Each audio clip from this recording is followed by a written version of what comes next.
حضرت عمر فاروق محمد رسول اللہ صلی اللہ علیہ وسلم کی گردن اڑانے کے ارادے سے نکلتے ہیں. نبی اکرم کی گردن اڑانے کے لیے نکلتے ہیں. تلوار ننگی باہر نکالے ہوئے ہیں. ایک مسلمان صحابی ان کو راستے میں مل جاتے ہیں. ان سے پوچھتے ہیں ارے بھائی عمر تلوار باہر نکالے ہوئے ہو, کہاں جا رہے ہو؟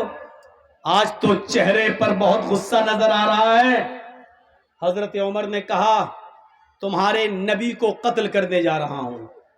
محمد کی گردن کہو صلی اللہ علیہ وسلم, محمد کی گردن اڑانے کے لیے جا رہا ہوں. کہا اچھا؟ کہا 39 آدمی مسلمان ہو چکے ہیں, اب میں 40واں شخص مسلمان نہیں ہونے دوں گا. بہت ہو گیا, پانی حد سے زیادہ چڑھ گیا.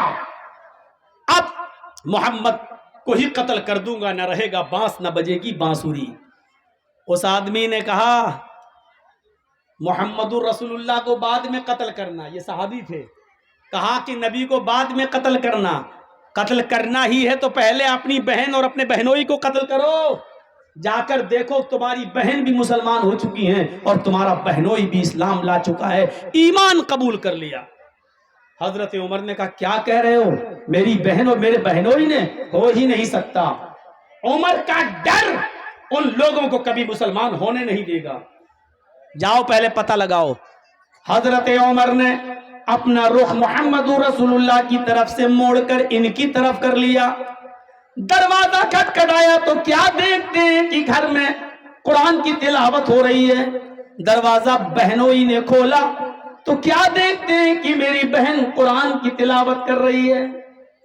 حضرت عمر نے کہا یہ کیا پڑھ رہی ہو؟ انہوں نے قرآن چھپا لیا. صحیح بتاؤ کیا پڑھ رہی تھی؟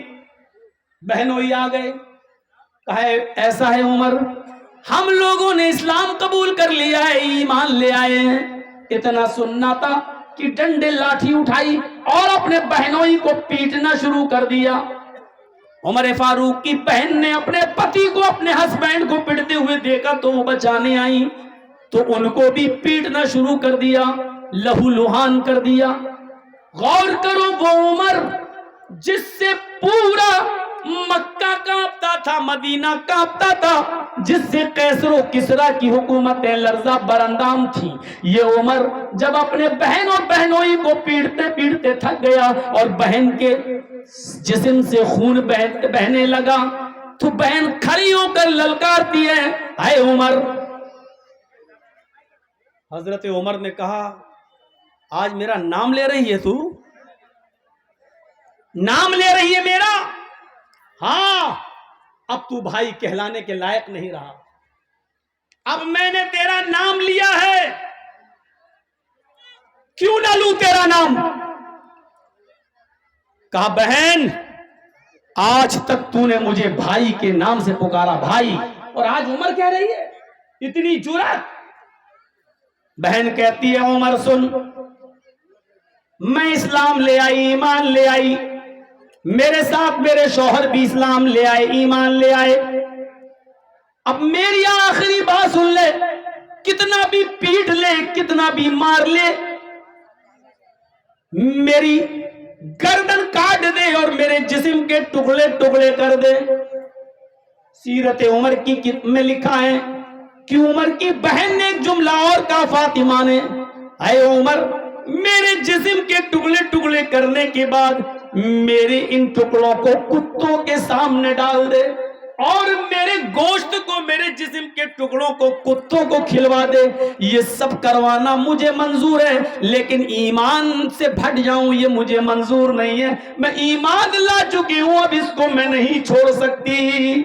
عمر کے سامنے تلوار اور ڈنڈوں کے سامنے وہ کھڑی ہو گئی اور بہنوئی بھی کھڑے ہو گئے. میں پوچھنا چاہتا ہوں وہ عمر جس سے زمانہ کانپتا تھا لیکن اس کی بہن عمر کا مقابلہ کر رہی ہے, بہن میں وہ کون سی طاقت تھی اور یہ طاقت کس چیز کی تھی جس نے عمر کے سامنے اس کی بہن کو لا کر کھڑا کر دیا ہے؟ یہ کیا طاقت تھی؟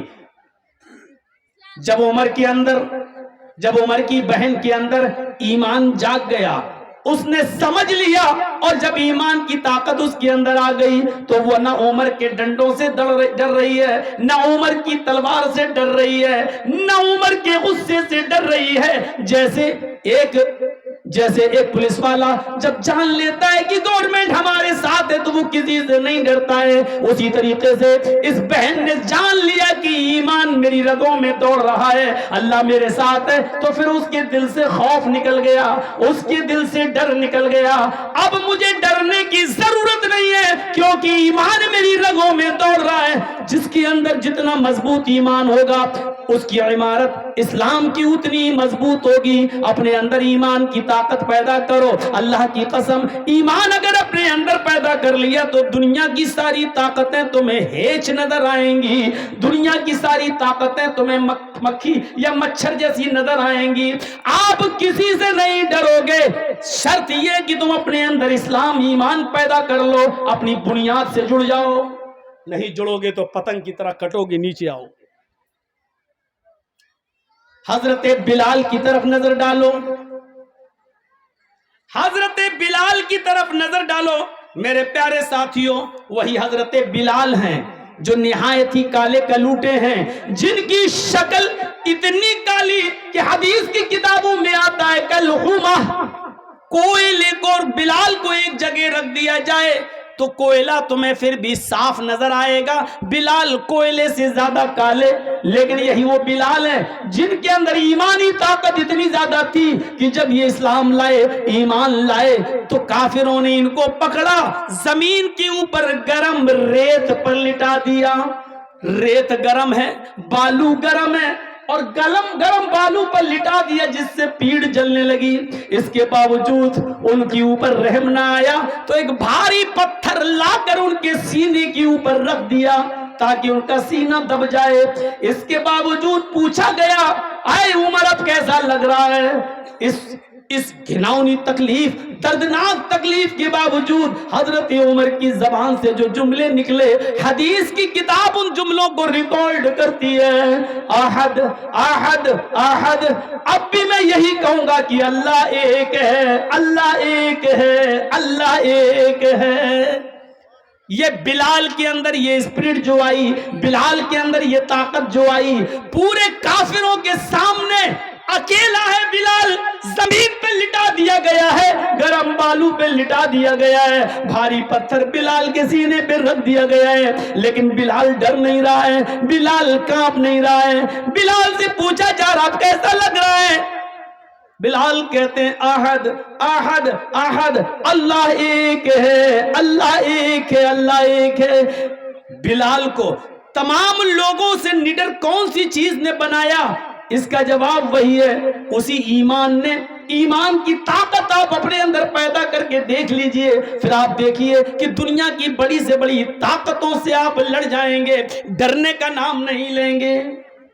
صرف ایمان کی طاقت آپ اپنے اندر پیدا کر لیجئے۔ حضرت بلال کو جب احد احد سنا تو ان کو اٹھایا، پھر دوسری جگہ لے گئے، آگ کے انگارے بچھے ہوئے تھے، حضرت بلال کو آگ کے انگاروں کے اوپر لٹا دیا گیا۔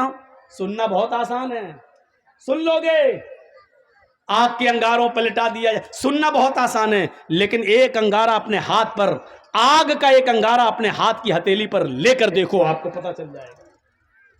حضرت بلال دیکھ رہے ہیں، جانتے بھی ہیں آگ پر لیٹیں گے تو انجام کیا ہوگا۔ آگ پر لٹا دیا گیا، ان انگاروں سے چربی پگھل گئی، پیٹ پگھل گئی، چربی کی، پیٹ کی چربی سے آگ اور بھڑک رہی ہے، بجھنے کا نام نہیں لے رہی ہے۔ اب پوچھا گیا بلال اب کیا کہتے ہو؟ کیا ایمان چھوڑا؟ ایمان سے رشتہ توڑا؟ بلال آگ کے انگاروں پر لیٹے ہوئے ہیں اور چیخ رہے ہیں، اللہ احد اللہ احد اللہ احد، اللہ ایک ہے، اللہ ایک ہے، اللہ ایک ہے۔ حضرت بلال کو کافروں نے